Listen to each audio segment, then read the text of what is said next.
Alors, comment se comporter à la maison? Bon, la maison, c'est l'endroit où l'enfant se trouve au milieu de ses jouets, tout seul, bien sûr, si c'est le premier enfant, mais ou avec ses frères et sœurs, avec maman.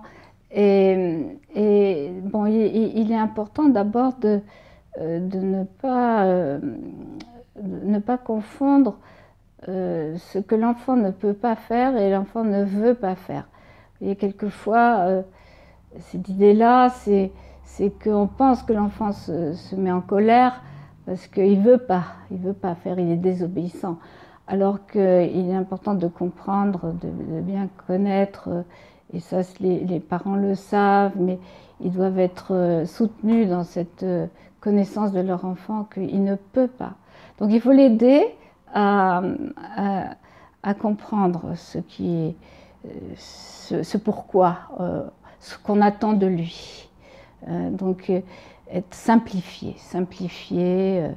Ensuite, il est important aussi de rendre les choses prévisibles parce que il ne comprend pas forcément ce qu'on attend de lui non plus. Donc c'est pour cette raison que l'emploi du temps doit être organisé pour que on l'aide à savoir ce qui va se passer tout à l'heure et ce qui va se passer plus tard. Donc c'est pour cette raison que l'emploi du temps doit être régulier. C'est vrai qu'à la maison, souvent, vous voyez, il y a pas mal de bruit. Il y a beaucoup, la télé, puis maintenant on est dans une époque où il y a pas mal d'écrans, quoi, c'est vrai. Et puis les enfants qu'on aime, on les gâte et on leur offre des tas de jouets. Bon. Alors souvent, la chambre, c'est une sorte c'est merveilleux, mais il y a des jouets partout.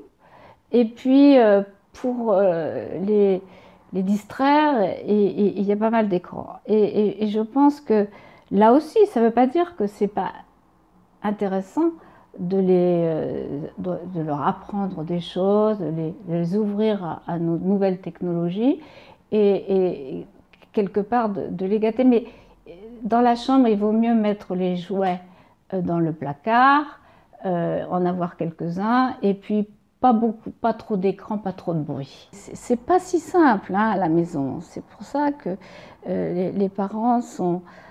C'est dur pour eux la maison parce que simplifier, organiser, et puis aussi être en même temps exigeant, c'est sûr, hein, parce que voilà, le développement, c'est aussi la confrontation à la nouveauté. Donc, et le progrès, et tous les enfants autistes sont vraiment capables de faire des progrès dans des bonnes conditions. Alors, mais il ne faut pas leur demander des choses trop difficiles. Donc c'est important de bien connaître l'enfant, son niveau de développement, ses capacités actuelles et de l'aider à franchir une petite marche. Il ne faut pas que la marche soit trop grande. Voilà, ce sont des généralités, mais vous voyez, les mamans et les papas, et les frères et sœurs, dans une atmosphère très positive, très joyeuse, peuvent obtenir beaucoup. Et c'est souvent à la maison que se font les plus grands progrès.